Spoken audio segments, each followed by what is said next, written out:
Muito bom dia, Schiller, seja bem-vindo. Tudo bem, Thaís? Tudo bem, Eduardo? Nossos ouvintes, prazer falar com vocês. Prazer é nosso. O Schiller vai falar hoje sobre um outro assunto, viu, Eduardo? Que está chamando menos a atenção, mas nem por isso é menos relevante, que é a Lei de Segurança Nacional. Hoje, quinta-feira, o Senado vai analisar o projeto que foi aprovado há quase 2 meses na Câmara dos Deputados, que acaba com essa lei e agora há uma nova legislação sendo analisada e proposta para crimes que, de alguma forma, firam a segurança do Estado e sem, pelo menos essa era a intenção, aquele resquício autoritário que foi identificado na Lei de Segurança Nacional, que depois de tantos anos na gaveta, parece que foi redescoberta por todo mundo, né, Schiller? É isso, Thaís. Ó, a primeira observação, né? Como está todo mundo falando da CPI, do impeachment, eu resolvi falar de um outro assunto, né, para variar um pouco aqui e para a gente poder analisar. E é um tema que é importante e até essa questão que tu colocasse, né? Por que esse tema que foi tão discutido, questão de 2, 3, 4 meses atrás, hoje está sendo votado no Senado e a última votação, porque já passou pela Câmara, e está sendo tão pouco discutido, não é? Quer dizer, o país, o teatro da política, né? Eu gosto de ver a política muito como um teatro, uma encenação, assim, ela vai mudando, os temas vão mudando, os assuntos vão mudando, não é? E por alguma razão esse assunto ficou um pouco fora de pauta. O problema é que é uma votação importante, por quê? Porque a Lei de Segurança Nacional, que era uma lei, foi criada lá nos anos 80, em 83, ainda pelo general Figueiredo, então era uma lei do regime militar, ainda do finalzinho do regime militar, ela ficou dormindo, literalmente, durante muito tempo, foi muito pouco utilizada, né, ao longo aí do processo da redemocratização, né? Só que nos últimos anos ela passou a ser intensamente usada, ostensivamente usada, né? E ela acabou entrando no mundo da política. Não que ela não fazia parte do mundo da política, mas ela passou a ostensivamente ser usada como um instrumento político. Então, bom, aí a história mais ou menos todo mundo sabe, quer dizer, primeiro pelo Supremo, o Supremo criou lá a inquérito das fake news, prendeu alguns apoiadores do presidente Bolsonaro, né? O governo passou a usar ostensivamente essa lei, né? Então, e passou a utilizar um pouco como feijão com arroz, isso é interessante, né? Então, vamos lá, o Guilherme Boulos fez um tweet dizendo: olha, presidente, desse jeito o senhor vai acabar que nem o Luiz XVI, na guilhotina, Lei de Segurança Nacional, processo, né? Não dá em nada, mas processo. Né? Teve um advogado lá no Paraná, chamou de genocida, Lei de Segurança Nacional. Tem um cartoon com uma suástica associada ao presidente, Lei de Segurança Nacional. Virou feijão com arroz, né? Virou um varejão.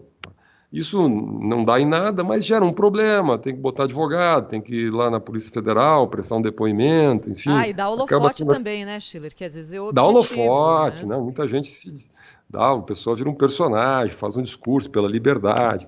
O teatro da política permite que todos, de alguma maneira, entrem no palco, né? Então, vamos lá. Agora, o executivo, nesse tema da Lei de Segurança Nacional, é um tigre sem dente. Ele pode processar, o processo vai para a justiça, geralmente deferido, quer dizer, então geralmente não acontece muita coisa. Já o Supremo Tribunal Federal é um tigre com dente. Ele nem abre processo, ele manda prender, né? O ministro Alexandre de Moraes é uma espécie de delegado, ministro delegado.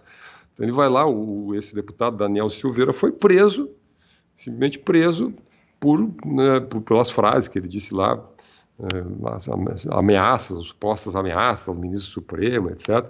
Está preso mesmo. Né? Então não é um processo, não é uma ação, não é uma denúncia. Bom, o que o atual projeto faz? Ele diz, olha, elimina a Lei de Segurança Nacional, extingue a Lei de Segurança Nacional e passa a constar o capítulo 12 no Código do Processo Penal, ou seja, os crimes passam a ser crimes contra o Estado Democrático de Direito.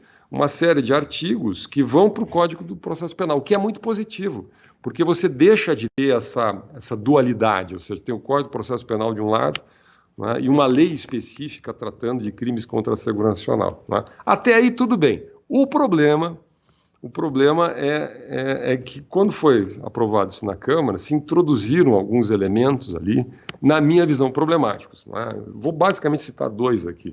Um deles é quando faz a lista ali de crimes contra a integridade do território, contra as instituições, ou tentativa de depor o presidente da República, sabe? Por meios violentos ou grave ameaça. Né? Eu conversava com alguns juristas sobre isso, né? E a pergunta que um deles me fez foi assim, o que é grave ameaça? Quer Bom, dizer, numa interpretação... Se mudou a lei, é mas a questão continua a mesma, né? É crime Exatamente. ou não falar mal do presidente da República, né, Schiller? Exatamente. Eu escutava o Eduardo falar agora, aliás, concordo com a preocupação que ele traz, né, em que pese acho muito difícil resolver, viu, Eduardo, esse problema, mas eu acho que é muito interessante, porque no fundo essa é uma situação parecida com a do impeachment, que é o seguinte, é o problema da subjetividade da lei. Como é que você interpreta a lei? Né? Tem uma tipificação do crime. Agora, o que enquadra dentro dessa tipificação? Então, o que é grave ameaça? Por exemplo, o que o deputado Daniel Silveira falou é uma grave ameaça? O ministro Alexandre de Moraes achou que era uma grave ameaça, mandou prender. Né? Agora, o governo acha que o Guilherme Boulos dizendo que o presidente vai ser degolado, né, decapitado, é uma grave ameaça. Então, faz um processo. Vamos dizer que um juiz no Supremo achasse isso e mandasse prender o Guilherme Boulos. Poderia fazer essa interpretação. Eu acho as duas absurdas, as duas erradas. Né? Geralmente quem gosta do governo acha uma boa, outra ruim, outra... Eu acho as duas ruins. Ô, Schiller, no fundo, a gente tem dificuldades com a liberdade de expressão, né? Bom, tem uma enorme dificuldade, esse é um problema, já falei várias vezes aqui, não resolvido no Brasil. Os americanos eles foram ao longo de muito tempo na Suprema Corte Americana dando precisão para isso. Então eles foram dando, quem começou esse processo foi o juiz Oliver Holmes, mas lá no início do século XX, mas ao longo de muitas decisões, então, para que você seja enquadrado num crime, quer dizer, que você não seja protegido pela primeira emenda, pela emenda que defende a liberdade de expressão, protege a liberdade de expressão, tem que ser uma ameaça muito clara, muito objetiva, muito direta. Não é? No Brasil, nós optamos por deixar esse assunto vago, e se deixar esse assunto vago, imagina a interpretação. Por último, tem um dos itens que são introduzidos, que é a comunicação enganosa de massa. O que é comunicação enganosa de massa? Quando, num período eleitoral, qualquer pessoa, qualquer cidadão, né, veicule massivamente uma mensagem que sabe ser inverídica, está escrito na lei, que sabe ser inverídica e que possa representar uma ameaça à rigidez do processo eleitoral. Bom, olha a transformação em português das fake news. Mas daí, então toda a live do presidente pode assim ser encarada. Porque toda live ele fala que tem fraude no sistema eleitoral. Nunca teve. Ele fala, ou seja... Cai nisso que você está falando, né, Schiller? Exatamente. Quer dizer, você cai no mar de interpretação. O que é a rigidez do processo eleitoral? Você tem que interpretar. Imagina no interior, 5.500 tantos municípios nós temos, quer dizer, as disputas regionais, esse tema do presidente e tal. Então, segundo, o que é que você saiba que é inverídico? Imagina um juiz no tribunal dizendo assim, o senhor sabia que isso era verdade? Não, eu não sabia. Porque nesse caso, vamos brincar um pouquinho no caso do Bolsonaro, ele pode dizer assim, não, eu não sabia, eu achava que não era, que as urnas estavam fraudadas, ou sei lá. Então, o senhor não sabia, então, como é que o senhor prova? Não tem como provar, né? Sabia, não sabia. Então, a minha impressão é que isso não vai ser derrubado pelo Senado. O Senado, acho que é uma definição muito clara de aprovar essa legislação, né? Porque se mudar a legislação tem que voltar para a Câmara, né? E eu acho que há uma avaliação hoje no Senado que, mesmo ela sendo... também criando problemas, é melhor do que a outra, e acho que é uma boa chance de ser vetado pela presidência. Acho que é uma boa chance de ser vetado, né? Porque se reintroduz no mundo do direito, né, pela porta dos fundos, mais subjetividade interpretativa. E quando você tem a subjetividade interpretativa, você tem a instrumentalização política da lei, né? Então, acho que nós começamos a resolver um problema, mas de um jeito um pouco errado, né? Um jeito um pouco errado. De qualquer maneira, eu acho que passa no Senado isso, né? Tem 2 emendas só colocadas pelo senador Esperidião a mim, que não são particularmente relevantes, né? E isso vai para frente. Minha reflexão final sobre isso, assim, por que nós estamos tão pouco interessados nisso? O país está tão pouco interessado. E a minha resposta, sabe qual é, Eduardo e Thaís? É porque o mundo jurídico encontra formas de fazer valer esse tipo de expediente sem a Lei de Segurança Nacional. Vamos lembrar, o inquérito das fake news do Supremo Tribunal Federal não é feito com base na Lei de Segurança Nacional, ele é feito com base numa interpretação do artigo 43 do regimento interno do Senado.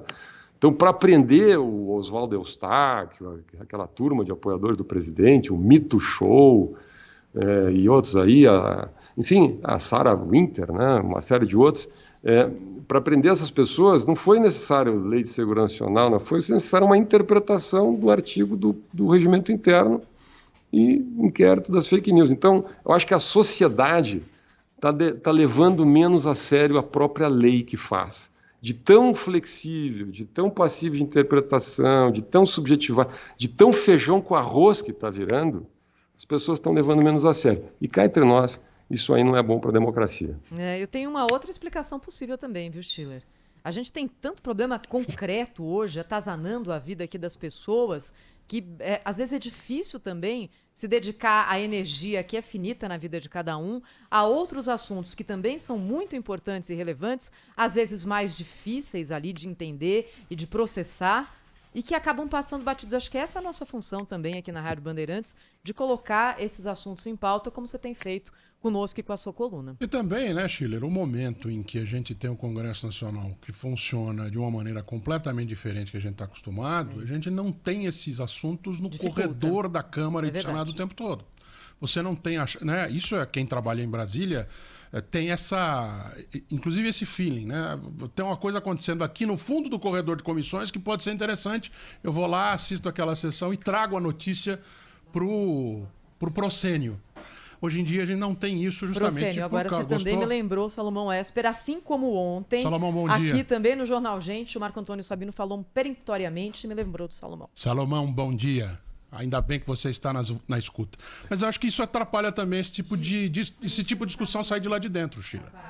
Não, a discussão no Congresso hoje é virtual, quer dizer, parece que está todo mundo na telinha ali, naquelas, como diziam a filha de um amigo meu, aquelas cabecinhas ali. E, obviamente, você não tem o corredor, você não tem o trabalho jornalístico fica muito prejudicado e tal. Concordo contigo, reverbera menos, não é? E a pauta fica muito concentrada em 2, 3 assuntos. De qualquer maneira, eu acho que nós estamos cumprindo um papel jornalístico importante aqui, trazer esse tema. Né? Por quê? Porque a Lei de Segurança Nacional, de fato, tem sido instrumentalizada politicamente.